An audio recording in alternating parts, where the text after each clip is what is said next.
Yeah, we've had a statement from Gianni Infantino, the FIFA president, who is always very vocal when it comes to speaking out. And in this statement, he said that he's shocked and saddened. This is not acceptable anymore. We have to stop this. And we have to do whatever we can to stop this. A three-step process of the referee who can stop the game, interrupt the game, and ultimately even abandon the game. The disciplinary consequences will have to be a forfeit against the team who has been responsible for the abandonment of the game. Yeah, let me read this to you. The IFAB rule on the VAR principle says if players stopped and been restarted, the referee may not undertake a review, in inverted commas, except for a case of mistaken identity or for a potential sending off offence relating to violent conduct. That's got to change. It's archaic. You're trying to operate technology with archaic rules that handcuff the process. And I suppose, and I think as we were talking off air, there's almost this greater issue now of, and I must say, I'm not calling for an entire match to be replayed, say, but the match, they continue to play the game under the knowledge that this was wrong.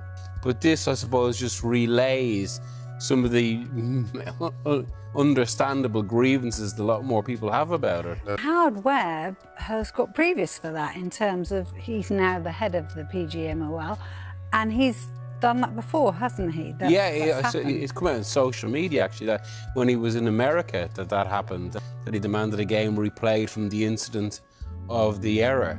I suppose the only issue there is then, and I suppose this is why it's a credibility crisis, and that if we start having these discussions and suddenly get into a situation where every single decision is disputed, it's kind of the problem of the precedents.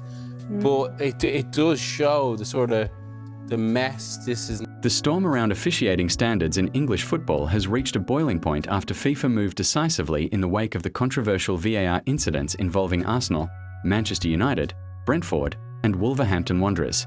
What many fans initially dismissed as another week of Premier League debate has now escalated into a broader conversation about refereeing accountability, technological reliability, and the integrity of match outcomes. The flashpoint came after Arsenal supporters erupted over what they described as a VAR robbery during the heated clash with Manchester United. The decision in question, which saw a crucial call go against the Gunners, quickly went viral across social media, with pundits, former referees, and neutral fans weighing in. Many argued the VAR intervention failed to apply the laws of the game consistently, reigniting long-standing frustrations about how video review is implemented in England's top flight. FIFA's response has been notably firm, while the global governing body does not directly manage Premier League officiating. Sources indicate it has intensified oversight discussions with domestic refereeing bodies following a string of high-profile controversies this season.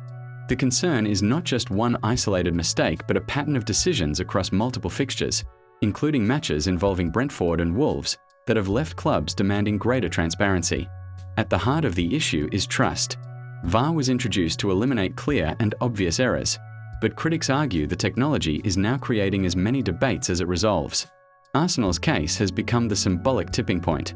Former players and analysts have pointed out that when fans, coaches, and even commentators cannot confidently predict how VAR will rule, the system risks undermining the very fairness it was meant to protect.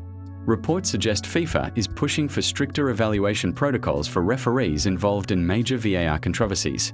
This could include enhanced performance reviews, additional training modules, and clearer communication standards between on-field officials and the video review booth. There is also growing momentum behind proposals to make VAR audio publicly available after matches, a move many believe would dramatically improve transparency. For Arsenal supporters, the frustration runs deeper than a single dropped result. Many feel there has been a pattern of marginal calls going against the club in big moments.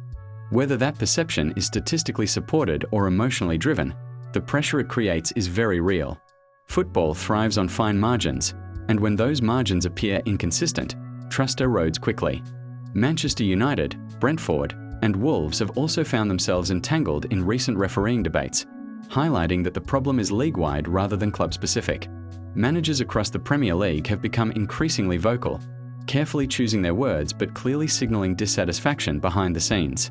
The Professional Game Match Officials Limited, PGMOL, has already issued several clarifications this season, yet the volume of controversy suggests those measures have not fully calmed the waters. What happens next could be pivotal.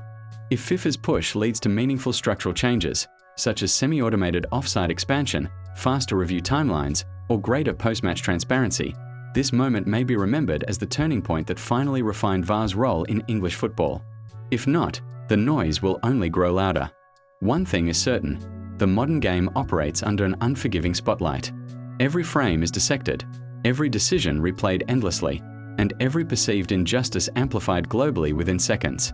For referees, the margin for error has never been smaller. For fans, patience has never been thinner. As the season progresses, all eyes will be on how officials respond and whether consistency improves in the matches ahead.